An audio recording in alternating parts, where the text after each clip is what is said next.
духтаре ки баъди дафн аз қабр зинда шуда баромада буд. ассалому алайкум тамошобинони азиз ва ҳаводорони шабакаи корвони умур. аз шумо хоҳиш мекунам ки пеш аз даштном кардан ин қиссаро то охир хуб гӯш кунед ва қаҳрамонони ин воқеа айни ҳол зинда ҳастанд ва дар шаҳри бухоро ин воқеа 100% ҳақиқат дорад. соҷида бениҳоят духтари зебо, боҳуш ва дар ақл ба ӯ духтар ягон духтаре расанда набуд. қадду қоматаш ҳам муносиби худаш. кору борҳои хонаашонро аз сидқи дил тозаву озода нигоҳ мекард ва тоза мекард. ҳамин тавр панҷ панҷааш ҳунар буд ва дастонаш гул буд. ин дасти гулаш аз модараш гузашта бошад аҷабе нест. болои ин ҳама боз пазандаи олӣ буд.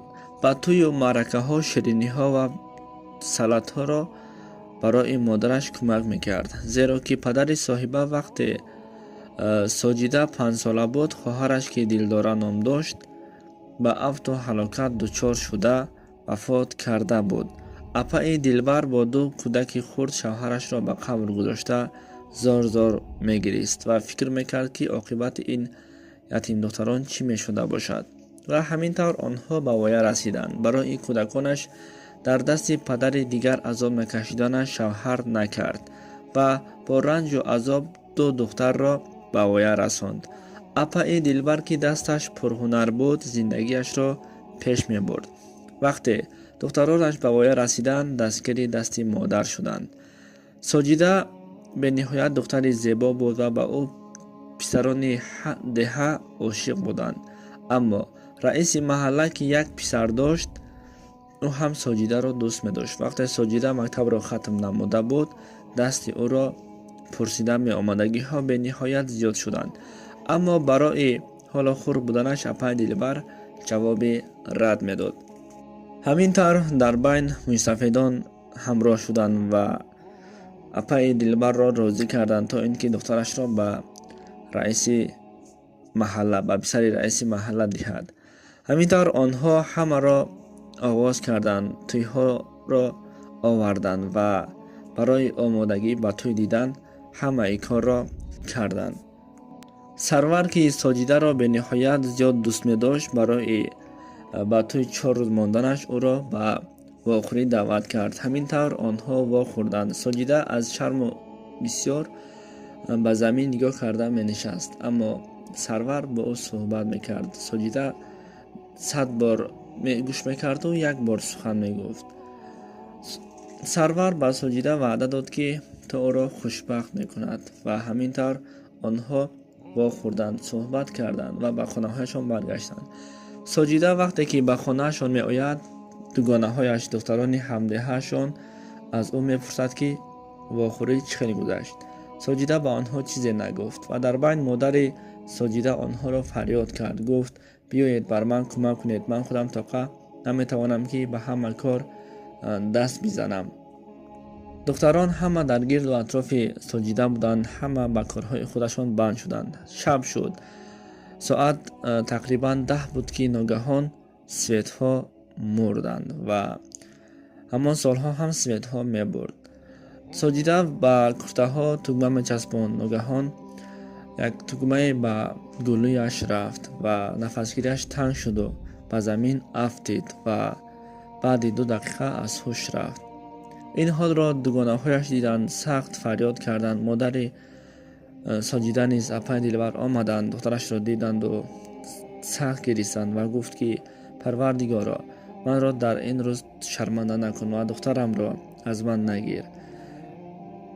шахсоне ки дар он ҷо буданд ба мошини ёрии таҷрид занг заданд, аммо ҳеҷ касе ба онҳо дигар кӯмак намекард. аз байн 2 соат гузашт ва мошини ёрии таҷрид низ омаданд. диданд ки духтар бениҳоят дар ҳолати вазмин аст ва гуфтанд ки чизе ки аз дастамон омада буд кардем, дигар ягон кор карда наметавонем.